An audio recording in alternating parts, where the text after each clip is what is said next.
आज की वीडियो में हम बात करेंगे एरे के बारे में कि बेसिकली हम सी प्लस प्लस प्रोग्राम में एरेज क्यों यूज़ करते हैं। Array is the collection of the memory. Array is the collection of memory of the same data type that are store sequentially in memory. Same तरह का data या value को हम sequence form में collection form में store करवाने के लिए एरे यूज़ करते हैं। इसकी खासियत ये होती है कि एरे की किसी एक वेरिएबल के अंदर हम सीक्वेंस फॉर्म के अंदर डाटा स्टोर करवा सकते हैं। फॉर्म ये नहीं हो सकता कि एक जो वैल्यू है वो दूसरे मेमोरी बॉक्स के अंदर क्रिएट हो तो दूसरी है जो वो किसी और मेमोरी बॉक्स के अंदर सेव हो। इस तरह नहीं होता। अब हम इसके प्रोग्राम की तरफ चलते हैं।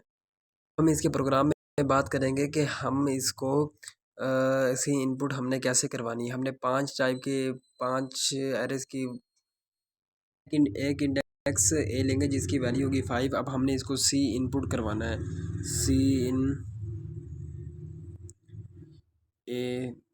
याद रहे कि एरेस हमेशा ज़ीरो से स्टार्ट होते हैं। फॉर एग्जांपल अगर एक इंडेक्स 5 है तो वो 5 उस एरेस के अंदर कभी भी नहीं आएगा और हमेशा 4 तक ही वैल्यू हो जाएगी। A0 हम सेकंड इनपुट करवाते हैं 1।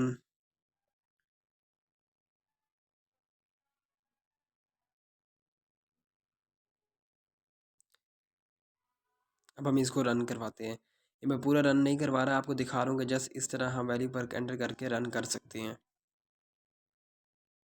कि हमने पहली वैल्यू लिखी 2 लिख दी और दूसरी 3 लिख दी और ये प्रोसेस हमारा कंप्लीट हो गया।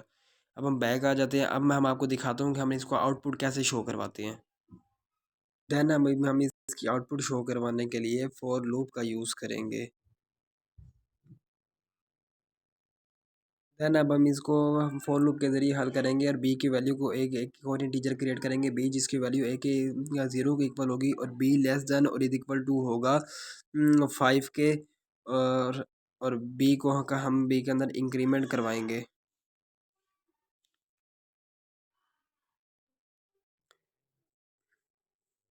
देन अब हम सी आउट करवाते हैं। Enter the value of index. Enter the value of index. उसके बाद enter the value of index. Then हम बी को एग्जीक्यूट करवाएंगे। हम लिखेंगे इधर बी और देन एंड लाइन और हमने सी इन। अब हम इसके बाद हम इसको सी इन करवाते हैं। सी इन हम करवाएंगे ए ब्रैकेट बी। देन अब हम आपको शो करवाते हैं और यहाँ से हम यहाँ पर हम ब्रैकेट क्लोज करेंगे।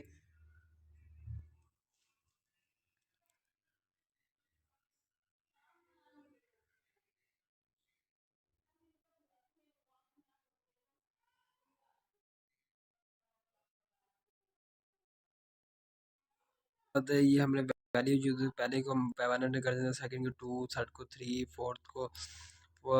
फोर्थ को हम फिफ्थ असाइन कर देते हैं और 5 को हम 6 वैल्यू असाइन कर देते हैं और प्रोसेस कंप्लीट हो गया। देन अब हम एक और प्रोग्राम करेंगे कि हम यूज़र से इनपुट लेंगे और जो यूज़र हमें इनपुट देगा उसी को हम आउटपुट शो करवाएंगे इंडेक्स के फॉर्म में। देन अब हम ये वो वाला प्रोग्राम करते हैं। प्रोग्राम लिखा था ये वैसे कि वैसे रहेगा। देन हमें थोड़ी सी चेंज करवानी है। हमने लिखना है ऑल एलिमेंट 5 कुछ भी लिख सकते हैं आप इसकी जगह। ठीक हो गया। लूप के अंदर एक और लूप फॉर लूप क्रिएट करेंगे और उसको भी हम बी का नाम दे दें। इंटीजर बी का नाम दे देते हैं क्या integer to 0। B less than is equal to 5 और देन हम बी को इंक्रीमेंट करवाते हैं।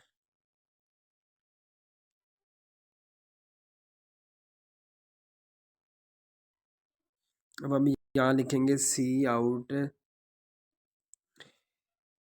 ए इंडेक्स ब्रैकेट और इंडेक्स ब्रैकेट के अंदर हम लिखेंगे बी क्योंकि जो यूज़र हमें इनपुट देगा वो सी आउट हमें एग्जीक्यूट करवा देगा और हमें प्रोग्राम के अंदर आउटपुट के अंदर शो करवा देगा।